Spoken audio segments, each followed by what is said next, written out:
आपण नाले साफसफाई किंवा गटरचे जे दैनंदिन गटर आहेत ते साफसफाईचं आपण सांगितलंय. संबंधित जे ठेकेदार आहेत ना ते काय करतात, नॉर्मल नावासाठी आपलं जीपीएस कॅमेराने फोटो काढायला लावायचं, वरचा थोडाफार काढायचा, तिथेच ढिगार ठेवायचा, तिथंच ढिगार ठेवायचा त्या चेंबर सांगतो मी तुम्हाला. आणि ते ठेवून काय करतात, तात्काळ न उचलल्यामुळे समजा तेवढं पाऊस आला की तोच गाळ परत आतमध्ये जातो.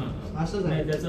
यावर्षी थोडंसं पावसामुळे परंतु आपण त्यासाठीच ते सगळे वगैरे फील करतो. दुर्दैवाची गोष्ट आहे, तुम्हाला सांगतो स्पॅन जर 10 मीटरचा असेल ना, इथलं काढलं मधलं आयाराम सोडून दिला विषय, सोडून गेला विषय. आणि त्याच्यामुळे पाणी तुंबायला सगळ्यात मोठं कारण ते आहे. आपण म्हणतो की होल्डिंग पॉईंट शेवटचा विषय आला.